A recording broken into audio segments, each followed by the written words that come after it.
क्या की थी कि जब भी अधर्म अपना भयानक सिर उठाएगा वे पृथ्वी पर अवश्य आएंगे।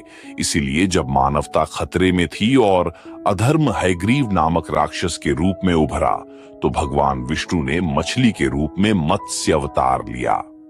भगवान विष्णु के मत्स्य अवतार से जुड़ी कथा के अनुसार हयग्रीव नाम का एक राक्षस था। वह ऋषि कश्यप और उनकी पत्नी दनु का पुत्र था। लोग ऋषि कश्यप को मानवता के लिए वरदान मानते थे, लेकिन हयग्रीव इसके ठीक विपरीत था। हयग्रीव को राक्षसों को दानवराज चुना गया और उसका एकमात्र उद्देश्य मनुष्य को दानवों से अधिक शक्तिशाली बनने से रोकना था। हयग्रीव दानव कुल को सबसे श्रेष्ठ बनाना चाहता था, इसलिए उसने मानव वर्ग की प्रगति को बाधित करने के लिए कई प्रयास किए। और यह जानने के बाद कि भगवान विष्णु ने भगवान ब्रह्मा को 4 वेद सौंप दिए हैं, उसने पवित्र ग्रंथों को मनुष्य तक पहुंचने से रोकने के लिए उन्हें चुराने का फैसला किया। हयग्रीव ब्रह्मलोक से ऋग्वेद, यजुर्वेद, सामवेद और अथर्ववेद चुराने में सफल रहा और इसलिए वेदों को उसके चंगुल से मुक्त करने के लिए भगवान विष्णु महान राजा वैवस्वत मनु के पास मत्स्य अवतार के रूप में प्रकट हुए।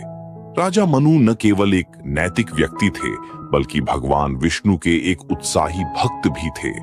एक बार जब वह समुद्र में तपस्या कर रहे थे, तब उन्होंने अपने हाथों में समुद्र से कुछ पानी लिया और पाया कि उनके हाथों में एक छोटी मछली थी। राजा मछली को वापस पानी में छोड़ने वाले थे, तब मछली बोली और राजा से अपने जीवन को बचाने के लिए यह कहकर अनुरोध किया कि समुद्र के बड़े जीव उसे खा जाएंगे। राजा ने बेचारी मछली पर दया करते हुए उसे अपने महल में एक छोटे से जलाशय में डाल दिया। छोटे से जलाशय में डालते ही मछली जलाशय के बराबर बड़ी हो गई।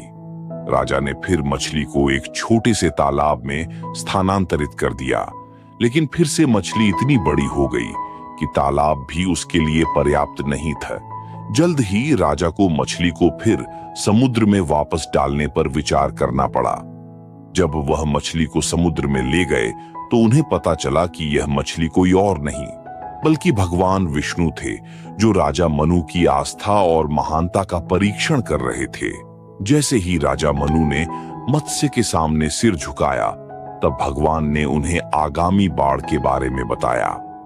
भगवान मत्स्य ने राजा मनु को निर्देश दिया कि वे सभी पौधों और जानवरों की प्रजातियों में से एक जीवित प्राणी और सप्त ऋषियों को इकट्ठा करें और उन्हें विनाश से बचाने के लिए एक जहाज पर ले जाएं।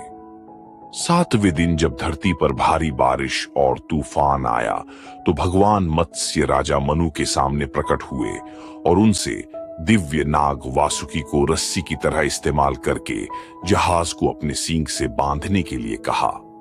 तब भगवान मत्स्य ने उस जहाज को बाढ़ में नष्ट होने से बचाया और उन्हें बचाने और हेमवन पर्वत की ओर ले जाने की कोशिश करते हुए भगवान मत्स्य ने हयग्रीव का भी वध किया और चुराए गए वेदों को भगवान ब्रह्मा को वापस लौटा दिया। जैसे जैसे नाव भगवान मत्स्य के सहयोग से हेमवन पर्वत की ओर बढ़ी, वैसे वैसे भगवान मत्स्य ने राजा मनु के समक्ष कई महान सत्य प्रकट किए और राजा मनु को अपना ज्ञान प्रदान किया। अंत में हेमवन पर्वत पर पहुंचने के बाद भगवान मत्स्य राजा मनु को यह निर्देश देने के बाद पृथ्वी से गायब हो गए कि कैसे इस नई दुनिया को नए नियमों और नैतिक मूल्यों के साथ फिर से शुरू किया जाए, फिर से भरा जाए और चलाया जाए। ज्ञान के इस समूह को आज मनुस्मृति के रूप में जाना जाता है।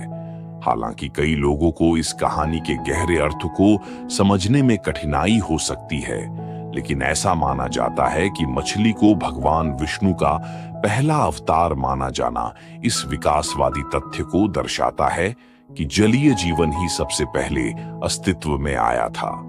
हिंदू पौराणिक कथाओं की तरह इस कहानी को भी दृष्टांत के रूप में ही लिया जाना चाहिए अगर हमें इससे कोई वास्तविक अर्थ निकालना है। अभी तक इस कथा की कई व्याख्याएं उपलब्ध हैं, जिनमें से सबसे प्रसिद्ध व्याख्या श्री अरबिंदो की कुंडलिनी जागरण की तुलना है। इस व्याख्या के अनुसार भगवान विष्णु के मत्स्य अवतार की कहानी एक प्रतीकात्मक अर्थ रखती है, जिसे एक दृष्टांत के रूप में समझा जा सकता है। छोटी मछली कुंडलिनी ऊर्जा के शुरुआती अवतरण का प्रतीक है, जो धीरे धीरे बढ़ती है और हर उस जगह को पार कर जाती है जहां वह रहती है। मछली द्वारा दर्शाया गया यह जागृत ज्ञान मानवता को बचाने में सहायक होता है। कहानी में बाढ़ माया का प्रतीक है, जो सांसारिक इच्छाओं का भ्रम हमारी आंतरिक शांति के लिए खतरा पैदा करता है।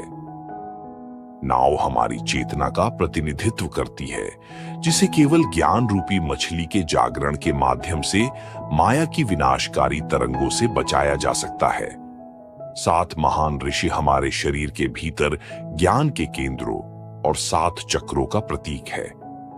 नाव को हेमवन पर्वत पर ले जाना सांसारिक इच्छाओं से शरण लेने का प्रतीक है, जो हमें उनसे ऊपर उठने और सत्य और शांति प्राप्त करने में सक्षम बनाता है।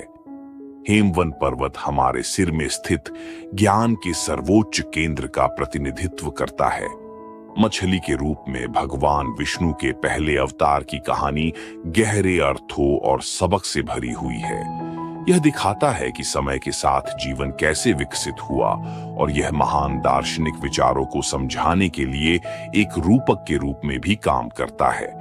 यदि आप कुंडलिनी जागरण के दृष्टिकोण के माध्यम से मत्स्य अवतार की कहानी को देखते हैं, तो छोटी मछली ऊर्जा की पहली बूंद का प्रतिनिधित्व करती है, जो जागृत होने पर ताकत और महत्व में बढ़ती है।